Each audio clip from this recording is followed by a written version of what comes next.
Meus queridos irmãos aqui presentes, meus irmãos de perto e de longe. Neste momento nós formamos uma só família, somos uma só família, a família dos filhos de Deus, que se reúne em torno do altar para celebrar a Eucaristia, para nos alimentar da palavra, do pão da palavra e do pão eucarístico. Cada domingo nós católicos somos convidados para participar deste banquete que nos prepara para o banquete eterno. Por isso, é bonito a gente ver no domingo as pessoas caminhando para a igreja, deixando suas casas, seus bairros, da roça, todos nós caminhando para o único lugar, para o altar, onde se celebra o sacrifício eucarístico, onde se celebra o mistério pascal de Cristo, isto é, a sua paixão, morte e ressurreição. Nós precisamos da Eucaristia. Não é Deus que precisa de nós. Deus não necessita de nós. Nós é que precisamos de Deus. Por isso que nós nos alimentamos da Eucaristia, porque a Eucaristia é a força de Deus, é a graça de Deus para a nossa caminhada neste mundo. Bem-aventurado aqueles que amam a Eucaristia, aqueles que não têm preguiça de caminhar para a igreja para celebrar a Eucaristia. Mesmo neste tempo de pandemia, os verdadeiros cristãos, se não fazem parte do grupo de riscos, estão presentes. E é bonito a gente ver aqui na nossa matriz, não é? Dentro da igreja praticamente vazio, porque tem os espaçamentos. Mas quantos estão fora da igreja? Estão fora para participar da Eucaristia, sujeitando toda este incômodo, porque para essas pessoas o mais importante na sua vida é amar a Deus. Amar a Deus. E amar a Deus significa fazer a sua vontade. Isto é santidade.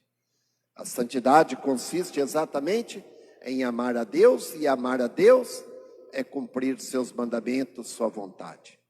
Meus irmãos, estamos então no 4º domingo do Advento.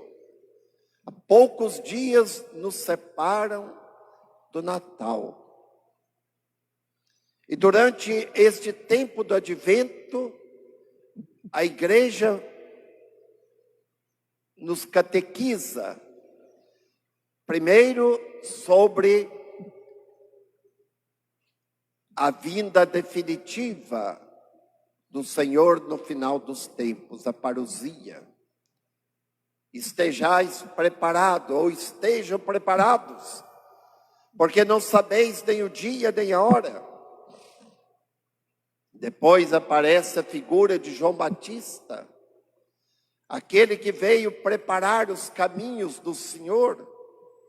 E neste 4º domingo, a figura que sobressai é exatamente de Maria Santíssima, de Nossa Senhora, aquela que foi escolhida por Deus desde toda a eternidade para ser a estrada por onde Deus pudesse caminhar e entrar neste mundo. Por isso Maria é chamada a porta do céu, porta Coeli, a porta do céu. Foi por essa porta que Deus passou para fazer a sua morada entre nós. Maria Santíssima. Mas antes de meditar sobre o Evangelho, eu gostaria de dizer uma palavrinha sobre a primeira leitura, tirada do livro de Samuel. Preste atenção no que eu vou explicar para vocês. Isso aconteceu cerca de 1000 anos antes de Jesus. O rei Davi, o grande rei de Israel, o primeiro grande rei e único, ele organizou o povo, as tribos de Israel. Ele fez com que aquele povo se tornasse um só povo, uma nação. E ele estabelece a capital do povo de Deus em Jerusalém. E lá ele constrói a sua casa. Seu pequeno palácio simples, mas era o palácio do rei. Ali se constrói as casas dos colaboradores, mas não existia uma casa para Deus. Aquela arca da aliança, o que era a arca da aliança? Era aquele sacrário que foi construído, dentro do qual estavam as pedras da lei de Deus, dos 10 mandamentos, que Moisés tinha recebido lá no Monte Sinai. Aquele sacrário era o lugar mais sagrado para os judeus. Portanto, eles caminharam pelo deserto, depois do Monte Sinai, e depois a arca vinha sempre em procissão. Mas como o povo morava sob tendas, é um povo nômade, eles tinham uma tenda especial para a arca do Senhor. Agora, o rei tem uma casa. Uma casa. E Davi chama o profeta do seu palácio, Natã, e diz para ele: profeta, eu moro aqui nesta casa feita de cedro, confortável, mas a arca do Senhor, o sacrário, está sob tendas. Eu quero construir uma casa para Deus, uma casa para Ele, porque Davi tinha esta convicção de que aquele povo era o povo de Deus, e tendo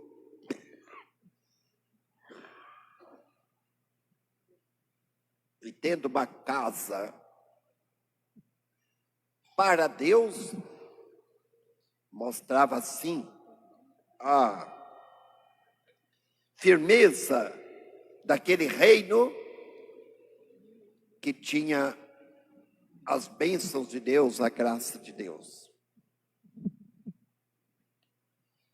Quando Davi disse que ia construir uma casa para o Senhor, o profeta disse: muito bem, isto mesmo, majestade.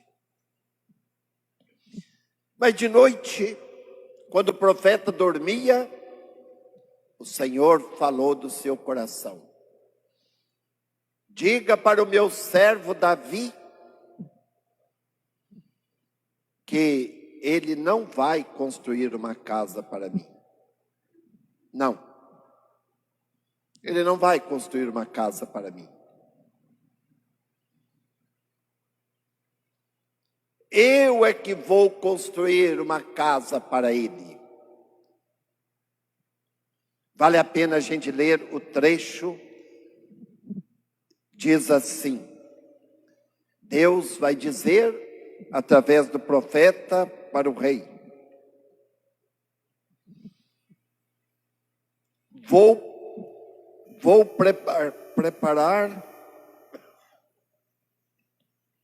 um lugar para o meu povo, Israel. E disse ao rei: quando chegar o fim dos teus dias, Davi, e repousares com teus pais, então suscitarei depois de ti um filho teu, e confirmarei a sua realeza. Confirmarei a sua realeza. Eu serei para ele um pai, e ele será para mim um filho. Tua casa e teu reino serão estáveis para sempre diante de mim. E teu trono será firme para sempre. Olha o que Deus disse para Davi. Eu é que vou construir uma casa para você. O seu reino será um reino para sempre. E seu trono será um trono permanente, eterno. É claro, meus irmãos, que Deus não estava falando do filho de Salomão, ou do filho de Davi, Salomão, que de fato construiu o templo, lá em Jerusalém, o primeiro templo. Mas Deus estava falando de um descendente de Davi que ele enviaria, que seria seu filho. Eu serei para ele um pai, e ele será para mim um filho. Quem que é este? É Jesus. Olha, cerca de 1000 anos antes do nascimento de Jesus, já tinha esta promessa de Deus, que se cumpriu em Cristo. É Ele, o Rei eterno. É Ele que tem um trono eterno. Os outros reis que vieram depois de Davi, veio Salomão, que foi bom, mas depois é uma porcariada até terminar tudo lá. Mas Deus fez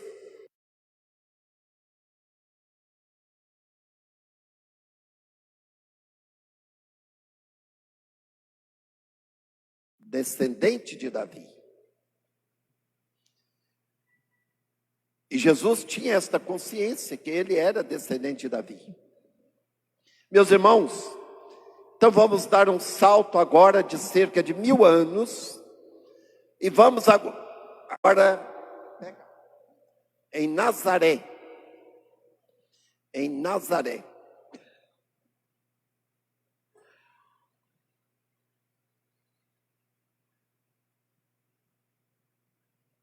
Nazaré. O que era Nazaré naquele tempo? Preste atenção. O povo de Israel, os profetas anunciaram durante séculos e séculos que um dia Deus enviaria o seu filho, o Messias, e o povo esperava o Messias. Esperava. Mas esperava o Messias, segundo os teólogos explicavam, o Messias virá com poder e glória, virá de cima, se imporá pela autoridade, pela força, pelo exército. Era isto que os teólogos ensinavam, porque os teólogos, não é? Os de ontem e de hoje, eles sabem mais de Deus do que todo mundo. Eles se acham. É impressionante. De vez em quando eu leio algumas teses de alguns teólogos. Acho impressionante como que eles se acham, não é? São os caras. Naquele tempo também era assim. Claro que existem teólogos bons, existem teólogos cristãos, existem homens de Deus, teólogos verdadeiramente de Deus, mas tem uns teólogos, entre aspas, por aí, ensinando em nossos seminários que só Deus sabe. O povo esperava este Messias. De repente, o anjo Gabriel é enviado a uma jovenzinha chamada Maria, noiva de um rapaz chamado José, em Nazaré. Preste atenção no que eu vou explicar. Eles esperavam que o rei viesse de cima com poder e glória. Claro, de Jerusalém, não sei, alguma coisa assim. Agora Nazaré ficava na Galileia. E os habitantes da Galileia, com raríssimas exceções, eram pagãos. Eram pessoas de cultura baixa, pessoas atrapalhadas, pessoas que, não é, sei lá, quem era da Galileia, os judeus diziam, bom, você é da Galileia, não é grandes coisas não. E foi lá que Deus enviou o anjo. Aliás, Nazaré nunca aparece no Antigo Testamento. Só aparece no Novo Testamento. Era tão insignificante que não aparece no Antigo Testamento. E é lá que Deus escolheu para entrar na nossa história, para enviar o seu filho. E por meio de uma jovem insignificante, que ninguém sabia, Maria. E é interessante, meus irmãos, que quando o anjo se aproxima de Maria,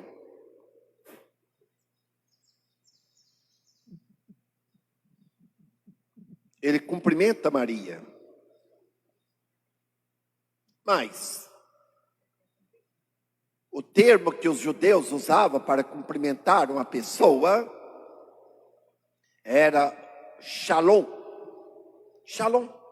Chega perto da pessoa, ao invés de dizer bom dia, boa tarde, boa noite, shalom. Shalom significa paz. Era assim que os judeus cumprimentavam. E até hoje ainda em Israel a gente ouve muito isso, né? Sobretudo no sábado, né? Shalom, Shalom, Shabbat. E o anjo se aproxima de Maria e como que ele a cumprimenta? Alegra-te, cheia de graça. Alegra-te. Mas este alegra-te, isso eu aprendi foi ontem, viu gente? Ontem que eu aprendi, porque eu não sabia não. Alegra-te, fica alegre, é a maneira dos gregos, dos pagãos cumprimentar. Os gregos, eles não diziam bom dia, boa tarde. Chegar perto da pessoa, alegra-te, fica alegre. Né? E o Papa Bento XVI, este homem de Deus, né? O maior teólogo dos nossos tempos, ele fez uma reflexão bonita, que eu descobri ontem.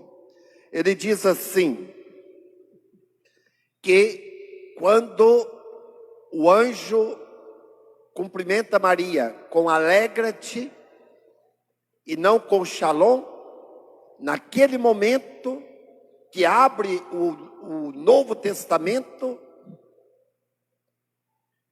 Deus já mostrava ali a universalidade do Rei dos Reis, do Cristo Senhor, que não veio ser o Rei de Israel apenas, como eles esperavam, mas o Rei de toda a humanidade. Entendeu?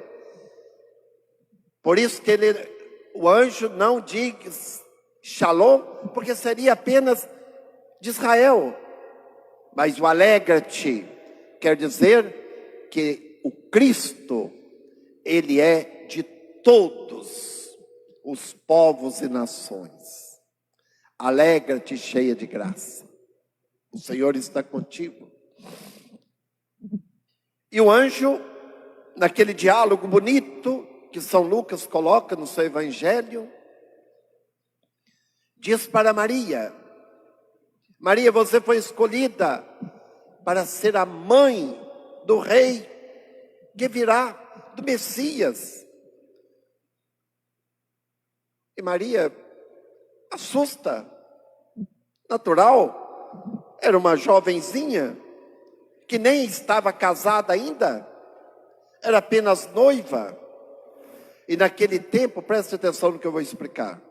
Naquele tempo, entre os israelitas, o casamento tinha duas etapas. A primeira etapa, vamos dizer, que corresponderia mais ou menos, mas não tem nada a ver com o noivado. O noivado que hoje, que lá se chamava os esponsais. Quer dizer que já havia um certo compromisso de um com o outro. E este compromisso não dava o direito deles viverem juntos, claro que não. Cada um na sua casa. Mas já havia um compromisso. E Maria e José eram noivos, apenas. E Maria vai dizer: como que eu vou ser mãe? Eu ainda não estou casada. Eu estou me preparando para o casamento. E Maria sabia muito bem que a lei naquele tempo dizia: se uma mulher, no caso da noiva, ficasse grávida de um outro, ela seria apedrejada em praça pública. Maria sabia disso. Era lei. Por isso que ela pergunta para o anjo: como que vai acontecer isto, se eu ainda não estou casada? E o anjo explica para ela: não tenhas medo, Maria. Encontraste graça diante de Deus. O Espírito Santo descerá sobre ti com a sua sombra. Ele que vai fecundar o seu ventre. Foi um Pentecostes ali. É o Espírito Santo que desce sobre Maria Santíssima e fecunda o seu ventre. O Espírito Santo descerá sobre ti com a sua sombra. Por isso o filho que nascer de ti, Maria, será filho de Deus, santo. Ele vai se chamar Jesus, Yeshua, significa Deus salva, será o Salvador. E disse mais: e o Senhor lhe dará o trono de seu pai Davi. Olha aí, o trono de Davi, ele que será a continuação, ele que terá um trono eterno. Como diz Samuel, o livro de Samuel. e o seu reino não terá fim. E Maria entendeu que aquilo era de Deus. E na fé, correndo todos os riscos, mas se era vontade de Deus, na fé, Maria vai dizer aquilo que nós sabemos tanto, né? Que nós conhecemos, né? Eis aqui a serva do Senhor, faça-se em mim segundo a vossa palavra. Olha o que Maria diz. Eis aqui a serva. Ela não disse, eis aqui fulano de tal, eis aqui, eu estou pronto. Não, eu sou a serva. Porque o servo não dá ordens, o servo obedece. O servo está a serviço do outro. Maria se coloca como serva. Eis aqui a serva do Senhor. Eis aqui a serva do Senhor, faça-se em mim segundo a vossa palavra. E naquele momento, o que acontece? O Espírito Santo inunda Maria e o Verbo se fez carne e habitou entre nós. Meus irmãos, então hoje o nosso olhar se volta para Maria Santíssima, que na fé deu o seu sim para Deus. Um sim que custou caro. Nós sabemos toda a vida de Maria neste mundo, que não foi uma vida de aplausos, de palcos, mas foi uma vida de cruz, de cruz. Nunca vamos pensar que Maria, enquanto ela esteve neste mundo, ela foi aplaudida. Nada, pelo contrário. Ela sofreu. Basta a gente ler os evangelhos, até o pé da cruz. E Nossa Senhora, que disse aquele sim, abrindo o Novo Testamento, lá na Anunciação.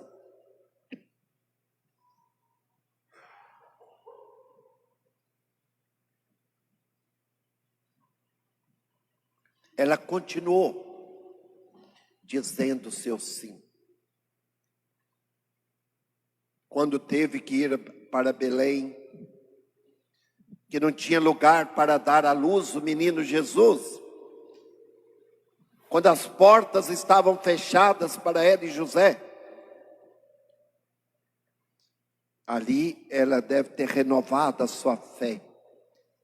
Com certeza ela disse, eis aqui a serva do Senhor, faça-se em mim segundo a vossa palavra. Quando teve que fugir para o Egito, que Herodes queria matar o menino Jesus, momento de sofrimento,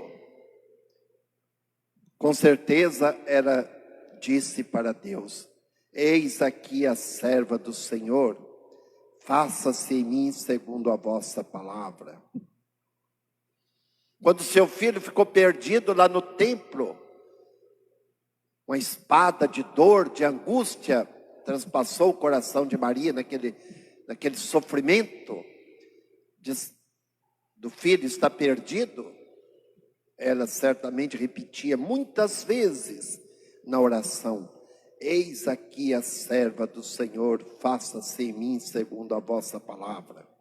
Na cruz, quando via seu filho morrendo sem culpa nenhuma, ela não entendia nada, mas ela dizia, eis aqui a serva do Senhor, faça-se em mim segundo a vossa palavra.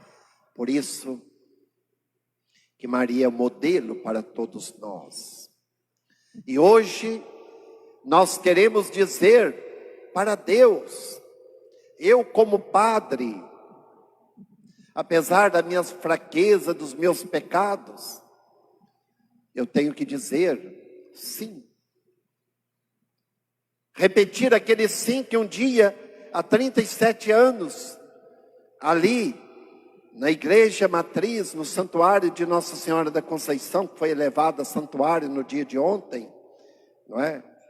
Naquele lugar sagrado, eu estava ali diante do meu bispo e eu disse sim.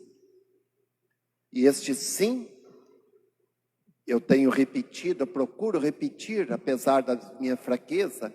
E Deus tem conduzido a minha vida. Imagina, eu imaginava naquele dia que eu disse sim, que ia acontecer tudo isso na minha vida, que eu estaria hoje nesta paróquia junto de vocês. Vocês que se casaram, um dia disseram sim, sim, sim, sim, repetiram sim tantas vezes, não foi? No dia do casamento. E quantas lutas vocês tiveram que passar, né? Quantas decepções, quantas dúvidas. Mas é neste momento que nós devemos dizer como Maria, sim, eis aqui a serva do Senhor, o servo do Senhor, eis aqui. E Deus vai santificando o nosso sim, nos encorajando e nos dando a sua graça. Por isso hoje, Maria é para nós este modelo. Neste último domingo, antes do Natal, nós queremos, como Maria, dizer sempre sim a Deus. Porque quando nós dizemos sim, a graça nos é dada. Mas quando nós dizemos não, dizemos sim à nossa vontade, não nos colocamos como servos, mas nos colocamos, não é, como aquele, não é, uma pessoa importante, aí nós terminamos mal. As coisas vão de mal a pior. Não é assim? Quando nós fazemos a nossa vontade e nós aceitamos a vontade de Deus, as coisas na nossa vida vão de mal a pior. Por isso, meus irmãos, olhando hoje para Maria Santíssima, nós pedimos a ela: ó Mãe, ensina-nos a dizer sempre sim, como a senhora disse, aquele sim sofrido, mas um sim corajoso no dia da anunciação e durante toda a sua vida. Louvado seja nosso Senhor Jesus Cristo. Para sempre seja louvado.